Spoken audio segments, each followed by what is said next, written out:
beta jauh dari Yesus, sempurna beta mau kenal Dia. Saudara, tahun Peh ini adalah tahun mulut, di mana ya, dengan kata lain, ini adalah tahun di mana ucapanmu akan menjadi kenyataan. Katakan sama-sama, ucapanku menjadi kenyataan. Tahun ini adalah tahun ucapan kita menjadi kenyataan.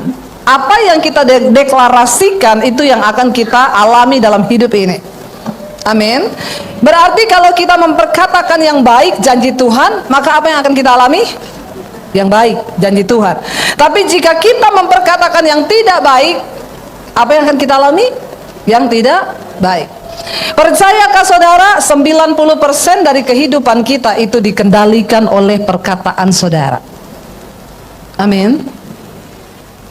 Barang siapa suka menggemakannya akan memakan buahnya, kata firman Tuhan.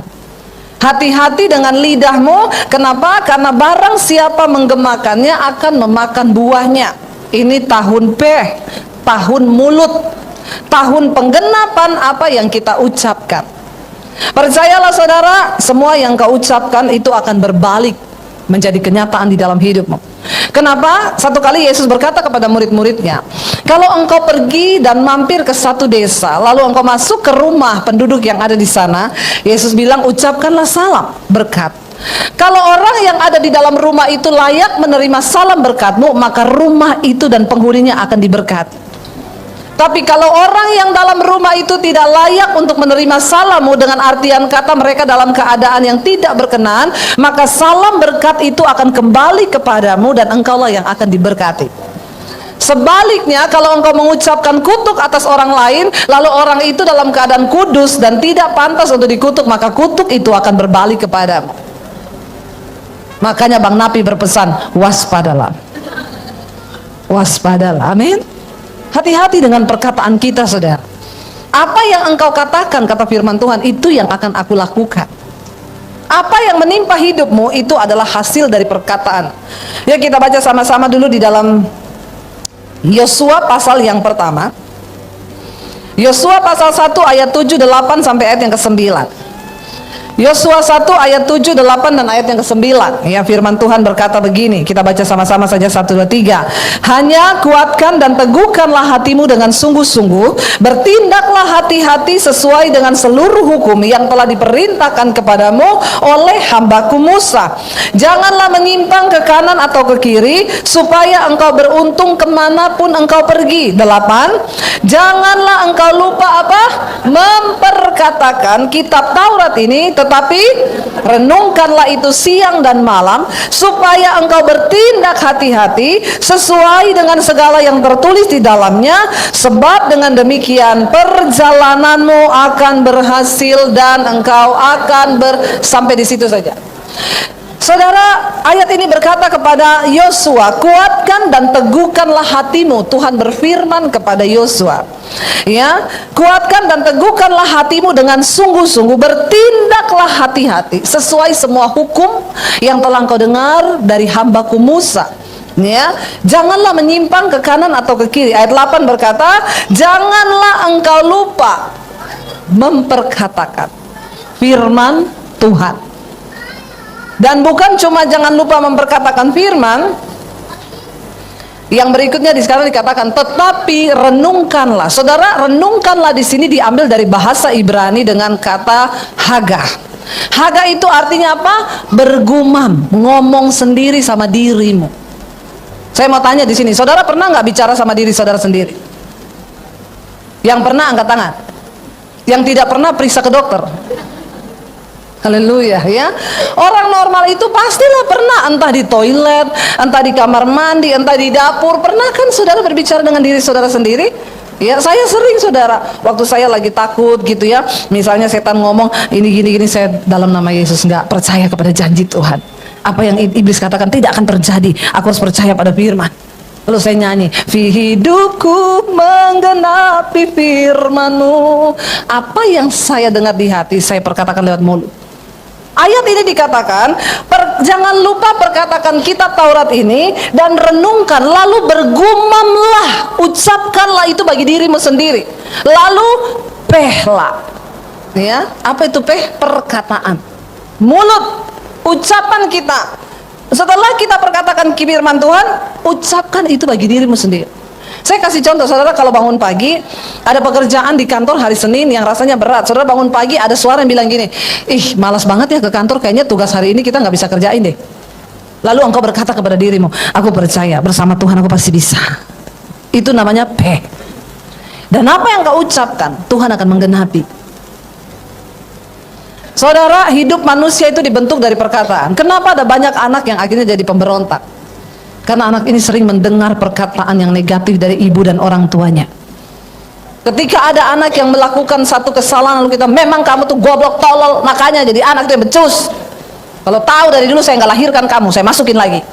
Ya nggak bisa, saudara. Ya, jangan pernah ucapkan yang buruk kepada anakmu. Kenapa? Karena apa yang engkau ucapkan itu akan terjadi. Apalagi tahun ini tahun peh, tahun mulut, tahun penggenapan semua yang kita ucapkan. Suami istri yang datang, suami istri hari ini coba lihat-lihatan, ngomong, say, ngomong yang baik-baik saja ya, supaya rumah tangga kita diberkati ya. Yang datang suami istri lihat-lihatan, yang nggak mau lihat saya baptis ulang. Saya rendam agak lama 15 menit loh. Nanti engkau buka mata langsung di rumah Bapak di sorga. Ya, masa suami istri suruh lihat-lihatan nggak mau? Ya, bagaimana ceritanya itu ya? Mari kita mulai memperkatakan yang baik ya. Suami istri kita, makanya saya suka bilang gini, kenapa sekarang banyak perselingkuhan terjadi? Karena hubungan rumah tangga kita sudah retak. Suami tidak lagi memperkatakan kepada istrinya, say, kamu cantik banget loh. Suami-suami di sini, masihkah engkau memperkatakan itu kepada istrimu? Setiap hari ngomong sama istri, kamu cantik loh. Istri-istri masih dapat perkataan seperti itu dari suaminya? Udah enggak? Aduh, kita perlu bikin seminar ini. Bapak-bapak ya, mari kita bertobat. Mari kita mulai belajar terus memperkatakan yang baik. Demikian juga istri, yang ngomonglah ke suamimu sekali-sekali, kamu tuh ganteng loh. Kemarin saya baca satu artikel, saudara, di Facebook. Artikelnya bilang begini, ibu-ibu wanita yang sering melihat cowok ganteng itu mengurangi stres. Jadi saya bagikan itu tulisan, saya tulis gini, untung suami saya ganteng. Jadi saya tidak perlu melirik lagi yang ganteng. Lalu ada ibu-ibu yang tanya begini, Bu Debbie, terus kalau suami kita nggak ganteng berarti kita stres dong tiap hari. Gimana tuh Bu ceritanya?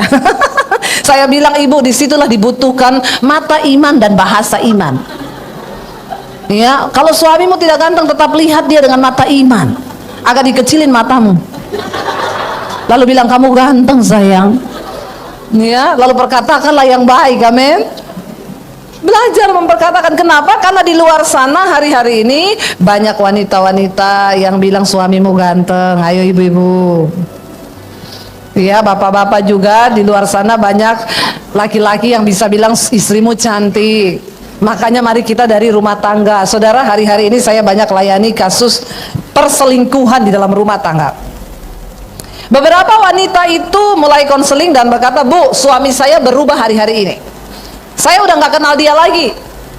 Dia berubah sama sekali, dia nggak cinta saya, nggak cinta anak, anaknya masih kecil-kecil. Dulu dia sayang sama anak, sekarang tidak. Ternyata, saudara, ya, saya dengar ada satu dukun yang bertobat. Dia bilang begini, sekarang itu para perempuan pelakor di luar sana itu pakai mantra. Dia bekerja dengan mantra. Lalu, kenapa satu rumah tangga itu bisa dimasukin mantra? Karena hubungannya tidak harmonis. Dukun loh yang ngomong. Dia bilang begini, rumah tangga yang harmonis tidak bisa diserang setan. Tidak ada guna-guna bisa masuk. Tidak ada mantra bisa masuk ketika suami istri hidup rukun bersama. Kenapa nggak ada yang amin? Jangan-jangan sudah mulai retak. Langsung tangkap, yes, amin. Langsung ngomong ke istrimu, say, makanya kita rukun bersama. Amin. Halo saudara, jangan sepelekan ini loh. Ini yang ngomong dukun loh. Dia bilang, kenapa? Kenapa rumah tangga yang harmonis tidak bisa dimantra? Karena setan itu kalau bekerja, dia butuh energi. Dia butuh power. Powernya apa? Kebencian, amarah, sakit hati, luka batin, kepahitan. Makanya banyak sekarang saya layani ibu-ibu suaminya kena mantra. Kenapa? Karena dalam rumah tangga sudah tidak harmonis. Perhatikan nih baik-baik, saya bicara serius loh. Karena memang banyak kasus yang hari ini saya temui, kisahnya sama persis sama yang diceritain dukun itu. Nanti ketika perempuan itu udah bacain suami kita mantra, masuknya lewat mana? Pertama, sales credit card. Ini yang tertawa-tertawa pengalaman ya. Bapak-bapak kalau ada yang tawarin sales credit card, bapak mau apply credit card? Enggak, bilang aja enggak usah, saya sudah banyak utang. Amin bapak-bapak, nggak usah utang-utang lagi, udah mau kiamat. Ya, bilang aja enggak gitu, langsung blokir nomornya. Itu saudara banyak yang sekarang masuk lewat itu. Ya, yang kedua, kemarin saya nanganin satu kasus, ada seorang ibu saudara. Dia lihat saya di channel YouTube saya punya channel YouTube Debbie Basir TV. Yang belum subscribe, tolong subscribe. Kalau tidak di subscribe, subbreaker saja. Ya, saudara, saya melihat ternyata lewat channel itu bagaimana Tuhan itu menjamah orang-orang, wow, luar biasa. Ya, lalu ibu itu lihat khotbah saya di channel saya, dia cari nomor telepon saya kasih nomor telepon saya. Orang tanya, bu, nomor teleponnya berapa? Saya kasih di YouTube itu yang komen, saya kasih. Sampai ada yang bilang, saya nggak percaya ini nomornya Bu Debbie, ini pasti bukan Bu Debbie. Saya bilang, ini saya. Nggak percaya, pasti sekretarisnya. Ini saya, Debbie Basir. Nggak percaya, saya telepon langsung saudara. Saya pencet, langsung diangkat. Halo, 123-321, apakah ini suara saya atau bukan? Oh iya Bu Debbie. Mana ada bu pendeta kasih nomor HP? Ada, saya ada. Lalu saudara, mereka mulai curhat. Ibu itu cerita, bu, suami saya tadinya laki-laki yang baik, dia sayang istri, sayang anak, tiba-tiba semuanya jadi berubah. Lalu bu, dia itu saking cintanya sama Tuhan, dia mulai suruh buka persekutuan di rumah kami. Ini orang kaya saudara. Lalu saya buka persekutuan, saya undang hamba Tuhan, tapi belakangan bu, dia jarang pulang suami saya. Kenapa? Ya alasannya macam-macam lah, meeting apa, belakangan saya tahu dia ternyata kena sama perempuan. Dan sekarang dia sudah terang-terangan sama perempuan itu, sekarang sudah hampir nggak pulang kalau malam, pulangnya pagi. Saya cuma bilang, ibu tetap berdoa. Saudara tahu, waktu mantra itu dimasukin sama setan, lalu setan akan membuat istrinya marah. Perempuan itu akan mulai teror. Kamu tuh siapa? Saya selingkuhan. Zaman dulu orang kalau selingkuh takut ketahuan, zaman sekarang tidak. Dia yang kasih tahu sama istrinya. Saya nggak tahu nih pelakor zaman now minumnya vitamin apa. Kenapa bisa jadi kuat begitu, saudara? Lalu dia mulai, saya sudah temukan beberapa kasus nih begini, sama cara kerjanya. Suaminya lupa diri, lalu pelakornya mulai, gua simpenannya suamimu, gua sekarang udah dibeliin apartemen. Lu tuh udah gak dicinta, lu cerai aja, lupakan suamimu, dia udah gak cinta sama kamu. Lalu ketika si istri ini marah, ketika si istri ini ngamuk, dukun itu bilang, mantra itu semakin masuk kepada suaminya. Tapi kalau istrinya berdoa buat suaminya, maka dia mengasihi suaminya, mantra itu akan hilang, perlahan akan hilang. Dukunnya bilang, mantra itu bertahan 7 tahun. Tapi kalau dengan kuasa Tuhan bisa hilang dalam sekejap. Hati-hati bapak-bapak, ya ibu-ibu, berdoa buat suamimu. Ada yang bilang, saya sudah nggak sanggup ibu berdoa buat suami saya, bu, jahat sekali. Dia, nggak apa-apa, tetap berdoa. Iya, saya berdoa bu, saya bilang Tuhan cabut nyawanya. Jangan. Jangan saudara ya, masalah mencabut nyawa itu urusan Tuhan. Hati-hati, istri jangan berdoa begitu, bertobat. Lalu dia bilang sama saya, bu gimana? Saya bilang, ibu tetap berdoa. Ibu ini luar biasa saudara. Dia berdoa buat suaminya, setiap jam 2 malam dia bangun. Kalau dulu saya itu kan sholat tahajud. Kenapa jam 2 malam doanya didengar? Karena yang lain lagi tidur. Tuhan lagi nggak sibuk, cuma dengerin kita. Nggak ada banyak antrian. Saudara, ya lalu bukan begitu ya. Nanti ini ada lagi yang potong lagi khotbah saya terus ditayangkan, dibilang Ibu Debbie sesat ini. Kalau berdoa jam 2 Tuhan lagi nggak sibuk. Itu hanya lelucon ya. Lalu saudara, dia berdoa setiap jam 2 malam, dia perangi, dia tengking semua roh-roh yang mengikat suaminya. Dia bilang, Tuhan, aku mengasihi suamiku, Tuhan, dalam nama Yesus, jamah selamatkan dia. Mantranya di sana mulai berkurang. Dukunnya lapor sama si pelakor, ini apa yang terjadi? Kenapa mantra mulai tidak mempan? Ya, ada penangkalnya. mulailah dikirimi macam-macam. Ibu itu bilang sama saya WA, Bu Debi, ibu tahu nggak? Sejak saya berdoa, itu kan rumahnya itu saudara gede banget ya. Ini dia punya horden itu panjang, putih, transparan, lihat keluar taman. Dia bilang, ibu, sejak saya berdoa malam ibu, saya patahkan itu roh-roh mantra apa suami saya Tuhan jamah. Setiap malam pocongan kelilingi rumah saya, lompat-lompat, berkeliaran di taman saya. Biarin aja, mungkin dia lagi bersihin taman. Saya bilang nomor satu, ibu jangan takut. Jangan takut, itu cuma setan-setan biasa itu yang begitu. Setan yang luar biasa itu yang menguasai hatimu dengan kebencian, dengan kepahitan, dengan kekecewaan, itu setan yang beneran. Kalau cuma pocongan begitu, biasa itu. Dia terus berdoa Bu. Terus berdoa, hari berikutnya, Bu Debi, kenapa? Pocongnya masuk rumah. Dapat kunci dari mana dia? Dia ahli kunci, pasti bikin kunci serep. Ya, ibu dia lompat-lompat di dalam rumah saya. Jangan takut, jangan mau tertipu sama setan. Terus ibu berkatakan, doakan suamimu, ucapkan Kenapa? Karena apa yang kau ucapkan itu yang akan Tuhan genapi. Dia berdoa saudara, berdoa. Besoknya dia WA saya, ibu pocongnya naik tangga. Hebat dia nih pocong ini ya. Terus Bu, makin panas dia. Kenapa? Mantranya nggak masuk. Ibunya terus berperang. Terakhir dia bilang ini, Bu Debi, pocongnya masuk kamar saya. Terus saya berdoa, dia berdiri di samping saya. Terus saya nggak takut Bu. Saya tengking dia, dalam nama Yesus, hilang Bu. Iya kan, saya bilang juga apa? Yang begitu nggak bisa bikin apa-apa. Setan yang begitu sudah tidak bisa bikin apa-apa. Kuntilanak nggak bisa bikin apa-apa. Yang menakutkan itu pelakor. Karena dia bisa bikin apa-apa. Hati-hati saudara ya. Lalu ibu ini berdoa, saudara tahu satu kali dia telepon saya, Bu Debi, saya kaget Bu, kenapa tadi malam Bu, kenapa? Pocongan datang lagi, bukan Bu lah, suami saya jam 3 pagi pulang rumah, ketok-ketok, gedor-gedor pintu Bu. Lalu dia masuk ke kamar saya, begitu masuk di kamar saya dia berlutut di kaki saya. Dia menangis, dia bilang, sayang terima kasih, aku tahu kamu berdoa buat aku selama ini. Kenapa? Tadi aku bangun jam 2, aku lihat itu perempuan di sampingku, dia nenek-nenek tua mak lampir. Padahal bapak ini saudara udah ditipu miliar-miliar, tapi dia nggak sadar, matanya nggak terbuka. Kenapa? Kena mantra. Istrinya bilang, ibu itu perempuan nggak cantik Bu. Pertama dia masuk nawari saham. Pak mau ikutan saham nggak? Ya udah, akhirnya janjian ketemu. Waktu ketemu kena saudara. Akhirnya suaminya pulang malam itu, saya udah nggak mau, kamu pegang telepon saya ya, kalau dia telepon kamu aja yang angkat. Lalu istrinya Tuhan bukakan, ada sesuatu yang dia taruh di dalam barang-barang suamimu. Lalu diperiksa sama istrinya saudara, di dalam polpen kecil itu ada keris kecil dimasukin di dalamnya. Sama istrinya diambil, dibuang, dibakar.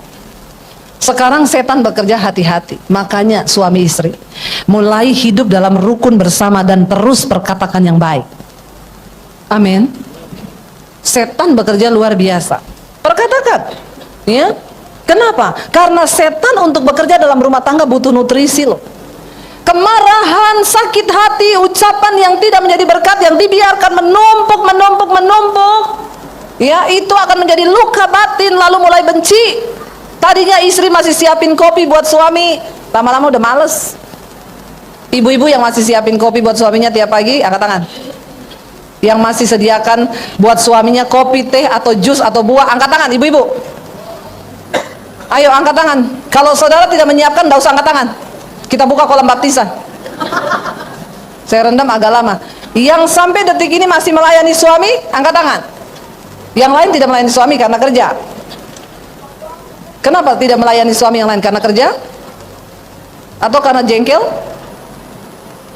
Ibu-ibu, ya, saya cuma mau bilang hari-hari ini, mari kita jagai rumah tangga kita. Kalau engkau sebagai ibu rumah tangga atau ada waktu sebelum bekerja, sediakan dulu kebutuhan suamimu. Amin. Ibu-ibu, yang pria butuhkan itu hanya perhatian. Amin gak bapak-bapak? Bapak-bapak ada amin? Tolong ngomongnya agak pede gitu. Tidak usah terintimidasi. Ya, lo bener. Ya, kenapa? Saya pernah layani ada seorang ibu suami saya selingkuh sama sekretarisnya. Lalu dia cerita tentang kejelekan suaminya, gini. Saya bilang sudah cukup ibu, sekarang tolong ibu ceritakan kejelekannya ibu. Kan saya udah dengar tentang suami ibu. Kejelekan ibu apa? Dia diam, saudara. Apa ya? Enggak, saya mau tanya dulu. Setiap pagi ibu siapkan sarapan enggak buat suami? Enggak, Bu. Dia berangkat kerja, saya masih tidur. Kenapa bisa begitu?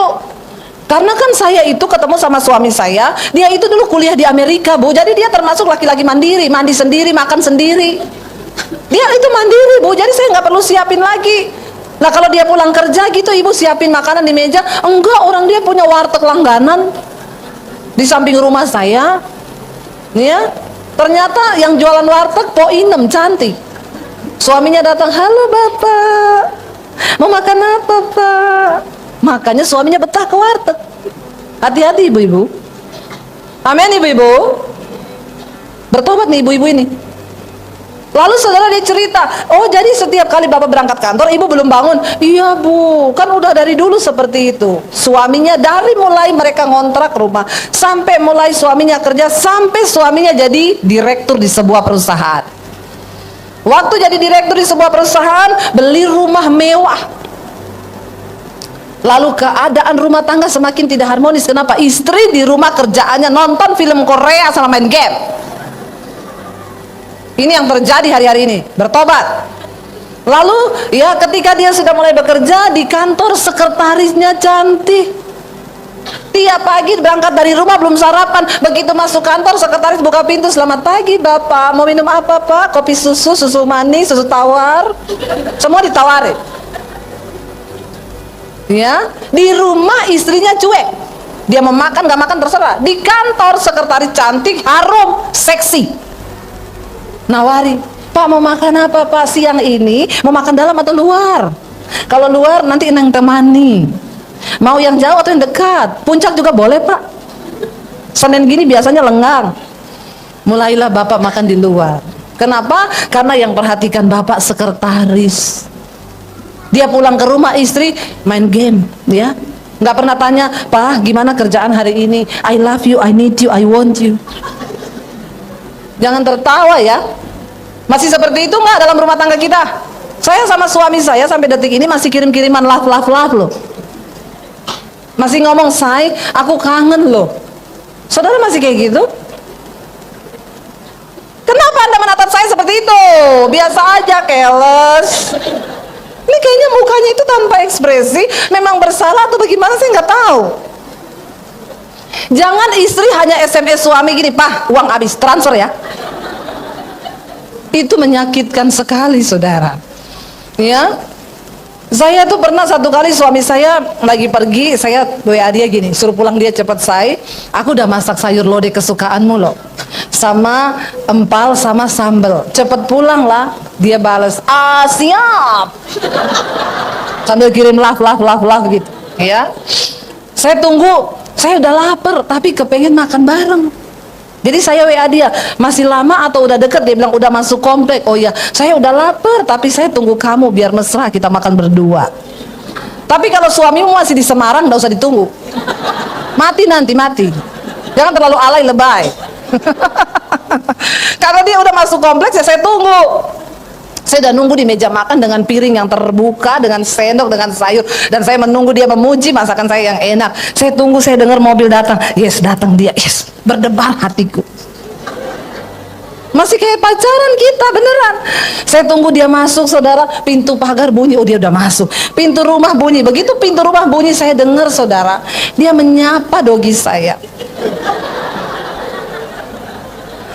Dan lama sekali saya tunggu dia, halo dogi, kode apa kabar? Mainan sama dogi sampai gulung-gulung di lantai. Dan saya yang menunggu dia di meja makan dengan gondoknya, saudara. Kenapa? Saya udah lapar banget. Dia mainan sama dogi, gondok gak? Saya nungguin dia gulung-gulung, dogi saya.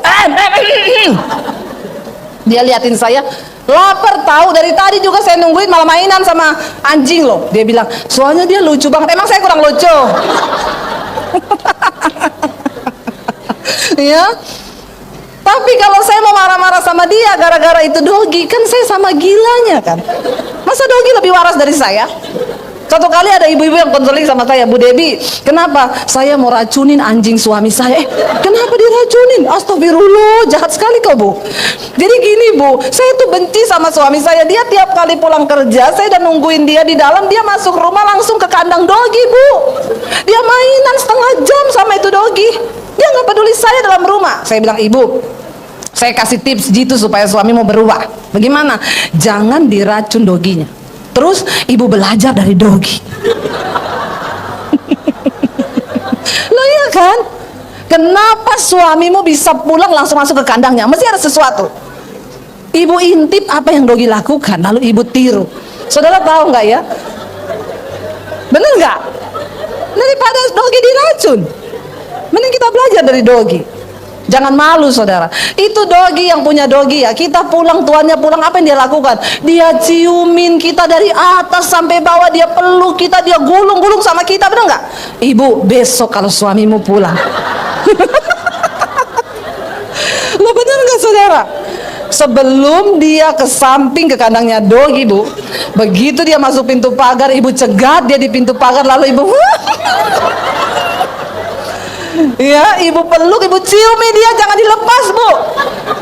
Saya yakin, Bu,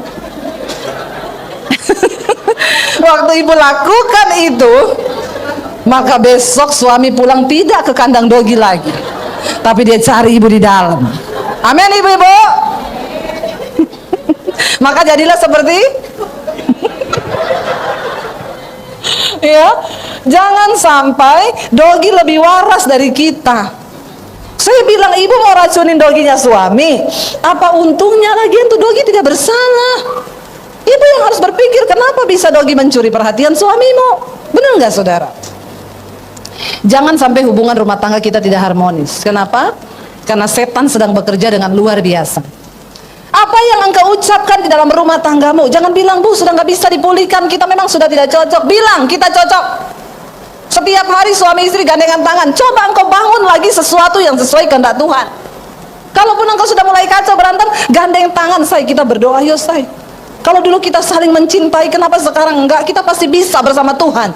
Jangan ikuti kedaginganmu. Saudara pikir setelah saudara selingkuh dengan perempuan lain, ada bapak-bapak yang ngomong sama saya, Bu, saya sekarang selingkuh, tapi selingkuhan saya ini manis, Bu, perkataannya lembut, tidak seperti istri saya. Saya bilang, itu masih bulan promosi. Itu iklan, Pak.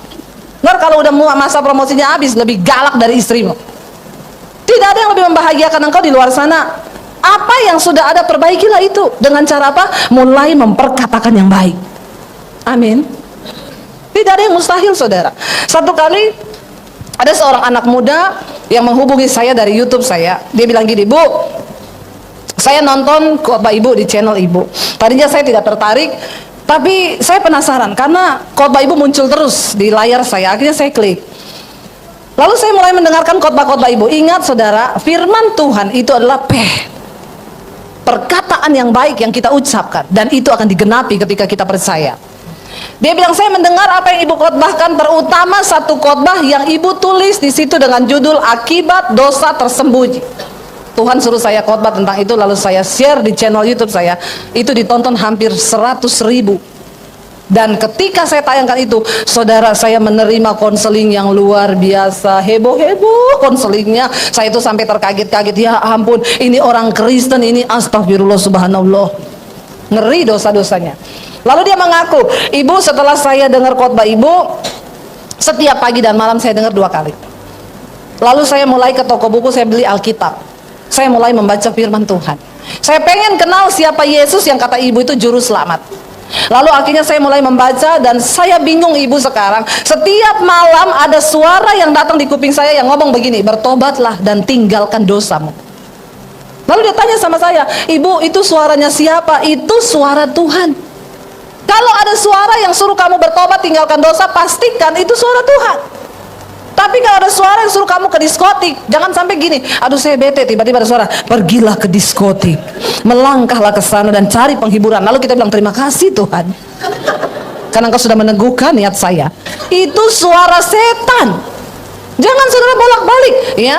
Ada saudara lagi kepahitan sama saudara ipar, lalu ada suara yang ngomong gini, walaupun iparmu menjengkelkan, tapi engkau harus berdamai dengan dia. Lalu saudara tengking, dalam nama Yesus, ini setan ngapain sih suruh saya berdamai?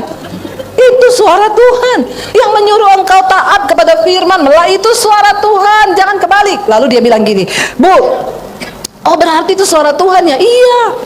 Kenapa kamu lagi ada dosa apa? Iya, saya dengerin khotbah ibu yang tentang dosa tersembunyi. Saya mau pengakuan dosa ibu. Kenapa? Kamu terikat dengan dosa apa? Saya seorang homoseksual. Bu, apakah memang Tuhan melarang homoseksual itu dosa? Iya. Homoseksual, lesbi itu dosa. Kenapa dosa? Karena itu melanggar kodrat ilahi. Tuhan menciptakan laki-laki dengan perempuan, jantan dengan betina. Saya bilang sama dia, kamu pernah lihat nggak kucing jantan kawin sama kucing jantan? Nggak pernah, Bu. Nah, kalau binatang saja yang tidak punya akal budi bisa mengerti bahwa dia ditakdirkan dengan betina jantan, kenapa manusia yang punya akal budi nggak bisa mikir kalau laki-laki harus sama perempuan? Oh, jadi itu dosa ya, Bu? Iya. Tapi Bu, pertanyaan saya berikutnya, Bu, ya, bisa nggak homoseksual disembuhkan? Saya bilang bersama Tuhan tidak ada yang mustahil, semua bisa. Tapi semua orang bilang kita nggak bisa disembuhkan karena ini sudah takdir Tuhan. Itu bukan takdir Tuhan, karena semua anugerah yang baik datangnya dari atas, dari Bapa segala kebaikan. Setan itu yang memutarbalikkan. Bu, berarti bisa sembuh? Bisa. Syaratnya apa? Kamu mau disembuhkan. Kenapa? Karena Tuhan mencari orang yang mau, bukan yang mampu. Waktu kita mau, maka Tuhan akan memampukan. Karena kita semua nggak ada yang mampu. Dosa apapun yang mengikat saudara hari ini, kenajisankah, perselingkuhankah, rokokkah, apapun, bagi Tuhan tidak ada yang tidak mungkin, semua mungkin. Lalu dia tanya sama saya, oke Bu, bagaimana caranya supaya saya bisa dipulihkan dan saya keluar dari dosa ini? Nomor satu Pak, nomor satu Bang, ya, orangnya ganteng banget saudara, ganteng banget. Makanya sekarang yang wanita kalau cari suami jangan terlalu ganteng ya, karena menakutkan. Ya, sekarang yang ganteng-ganteng itu aduh ya. Sekarang rata-rata cowok yang six pack itu ya begitu semua. Yang tersisa hanya yang one pack. Mending begini, yang penting normal saudara ya. Lalu saudara dia tanya, ibu saya harus bagaimana? Nomor satu, mulai berdoa hari ini dan kamu ucapkan. Ucapkan. Apa? Roh homo, roh banci dalam diriku, aku tolak keluar di dalam nama Yesus. Perkatakan tiap hari. Terus saya nggak harus didoakan pendeta, nggak usah dulu. Nggak ada satu pendeta hebat yang bisa lepaskan kamu. Yang bisa itu cuma Tuhan dengan dirimu. Waktu kamu mau, Tuhan akan mampukan. Lalu dia mulai praktekkan saudara. Tiap hari bangun pagi dalam nama Yesus. Roh homo keluar, roh banci keluar. Saudara yang punya banyak keterikatan hari ini, apapun itu, yang punya roh terikat dengan rokok, perkatakan. Yang terikat dengan amarah, perkatakan. Yang terikat dengan apapun, perkatakan. Lalu saudara, sebulan kemudian dia telepon saya. Dia bilang, Bu, saya sudah praktekkan. Apa hasilnya? Benar Bu, setelah sebulan saya menengking roh itu, saya suruh keluar dari diri saya. Sekarang saya jijik dengan dosa homoseksual. Saya jijik Bu, saya udah putusin pacar saya yang adalah cowok itu. Dan bukan cuma itu Bu, saya keluar dari komunitas kami, komunitas homo. Keluar saudara.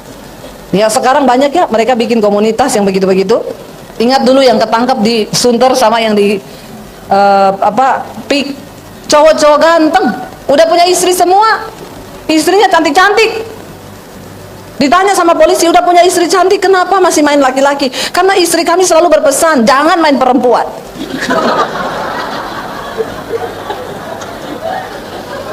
Jadi ibu-ibu kita perlu menambahi sekarang kalau suami kita mau keluar ngomong, Pak, jangan main perempuan, apalagi main laki-laki. Sekarang bahaya saudara, ya. Lalu dia bilang saya udah keluar dari komunitas saya, ya. Dan hari-hari ini saudara dia lagi bilang, Bu, ibu di Jakarta ya, jauh ya. Ibu saya mau pindah Jakarta, saya mau digembalakan sama ibu, saya mau jadi orang normal. Saudara, tidak ada perkara yang mustahil. Waktu kita mau memperkatakan yang baik, ini adalah tahun Ayin Peh, di mana tahun ini tahun penggenapan semua yang kita ucapkan. Apa yang kau ucapkan, itu yang akan Tuhan lakukan. Mari mulai perkatakan yang baik atas rumah tanggamu, perkatakan janji Tuhan. Coba kita baca satu ayat lagi ya saudara. Kita baca mari di dalam Matius, Injil Matius pasal yang ke-12, ayat yang ke-35 dan ayat 36. 7 sampai 37. Matius 12 ayat 35 sampai ayat 37. Matius 12 ayat 35 sampai 37. Kita baca sama-sama 1 2 3. Orang yang baik mengeluarkan hal-hal yang baik dari perbendaharaannya yang baik, dan orang yang jahat mengeluarkan hal-hal yang jahat dari perbendaharaannya yang jahat. Tetapi aku berkata kepadamu, setiap kata sia-sia yang diucapkan orang harus dipertanggungjawabkannya pada hari penghakiman. Karena menurut ucapanmu engkau akan dibenarkan, dan menurut ucapanmu pula engkau akan dihukum. Saudara, tidak main-main. Yesus mengingatkan kepada murid-muridnya, perkataan itu menentukan engkau diselamatkan atau tidak. Perkataanmu akan menentukan engkau dihukum atau tidak. Jadi hari ini mari kita tanamkan benar-benar, Tuhan, kami mau di tahun mulut ini, kami mau memperbaiki ucapan kami. Ketika saudara mulai memperkatakan yang baik atas rumah tanggamu, atas suamimu, atas istrimu, atas anakmu, maka tidak lama, dalam waktu sebulan saja engkau akan melihat semua yang baik akan terjadi kepadamu. Kenapa? Perkataan adalah benih yang kita tabur, dan itu akan tumbuh menghasilkan buah.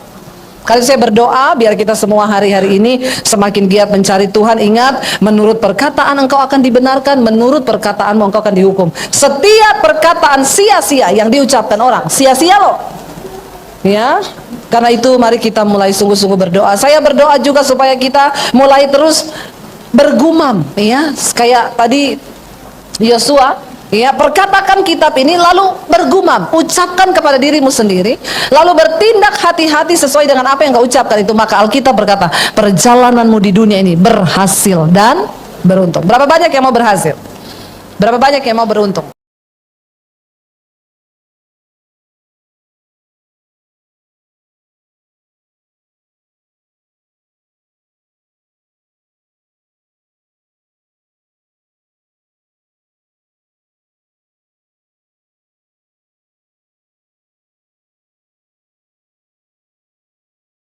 Dulu beta jauh dari Yesus, sempurna beta mau